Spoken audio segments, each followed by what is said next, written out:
Nous parlions tout à l'heure de la prolongation des mesures en principauté, une décision motivée notamment par les chiffres de la situation sanitaire en principauté. Justement, les chiffres jouent-ils un rôle dans la politique à conduire dans le contexte actuel? À quoi servent les études et les statistiques et que démontrent-elles? Pour en parler, nous sommes avec le président du conseil scientifique de l'INSEE. Il nous fait l'honneur d'être avec nous depuis les États-Unis. Bonsoir Pierre-André Chiappori. Bonsoir. Est-ce que vous pouvez nous rappeler le rôle du conseil scientifique de l'INSEE? Écoutez, le conseil scientifique a pour mission de valider un certain nombre d'initiatives de l'INSEE. Par exemple, nous avons, ce qui est formellement notre rôle, validé la mise en place des études pour l'évaluation du PNB 2020. Donc, c'est une évaluation qui aura lieu en 2021. Et puis, par ailleurs, de conseiller l'INSEE sur des points techniques ou généralement statistiques particuliers. Et puis plus généralement, de soutenir l'action de l'INSEE de garantir ses missions, c'est-à-dire en particulier la transparence, l'indépendance, etc. Le conseil scientifique que vous présidez vient de se réunir. De quoi a-t-il été question?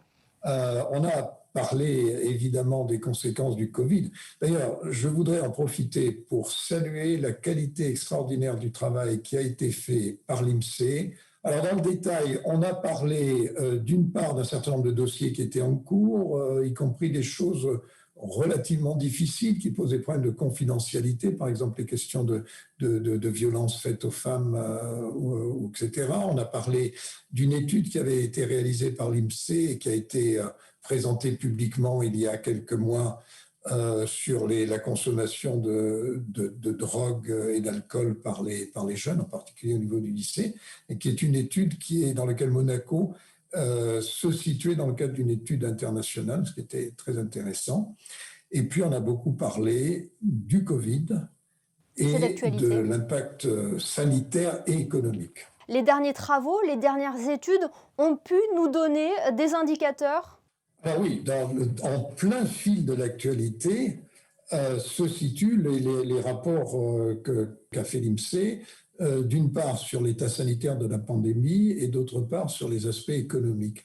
Alors, je ne peux pas vous en dire beaucoup parce que c'est des données qui, pour le moment, sont confidentielles au sens où elles vont être présentées en priorité au gouvernement monégasque. Mais je peux vous dire que, d'une part, du point de vue de la pandémie, alors les chiffres sont connus et je dirais que la principauté s'en sort bien. On a vraiment l'impression que l'ensemble des mécanismes qui ont été mis en place pour limiter l'évolution de la pandémie ont bien fonctionné.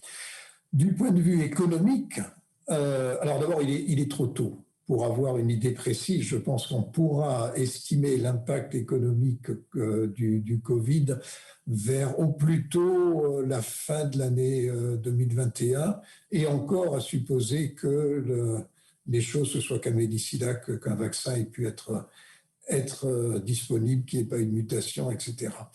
On voit en tout cas que les dispositifs mis en place, en particulier les dispositifs d'aide au maintien de l'emploi, ont joué un rôle très important. L'économie monégasque a souffert, comme à peu près toutes les économies au monde, mais les choses auraient pu être pires. Est-ce que ces statistiques jouent un rôle? Est-ce qu'elles nous permettent d'entrevoir le futur? Écoutez, je pense qu'elle joue d'abord un rôle en termes de conduite de la politique économique, parce qu'il est impossible à un gouvernement de prendre des mesures politiques sans avoir, avant toute chose, une idée exacte de la situation, et ça, c'est vraiment le rôle de l'INSEE. Dans ce cas-là, vous savez, les statistiques ne font pas de miracle. Nous avons des scénarios, et nous pouvons explorer ces scénarios, et puis essayer d'adapter l'action publique en fonction de ce que nous disent les chiffres. Les chiffres sont des indicateurs vraiment fiables? Oh oui. Oui, alors, comme toujours, c'est-à-dire, j'insiste là-dessus parce que je suis actuellement aux États-Unis et je vois monter une espèce de nihilisme ou de relativisme consistant à dire on ne peut rien croire, il n'y a pas de vérité objective, on ne saura jamais, etc. Non, les chiffres ne mentent pas à condition de les traiter de façon professionnelle. Dans le cas du Covid, par exemple, là, je parle pas de la principauté, mais je parle des États-Unis, de la France, etc. On sait que des chiffres comme le taux d'infection, c'est des chiffres qui sont à prendre avec une grande précaution parce que ça reflète au moins autant la qualité de l'appareil médical nécessaire pour faire les tests que la réalité de diffusion de la pandémie. Mais en revanche, les études de surmortalité, c'est-à-dire comparer la mortalité normale sur une période donnée de l'année avec la mortalité spécifique de l'année 2020, ça donne des idées très précises. Et alors, notamment, l'INSEE a les moyens techniques de faire ce genre d'études. Merci beaucoup Pierre-André Chiappori d'avoir été avec nous ce soir pour nous apporter cet éclairage. Merci à vous.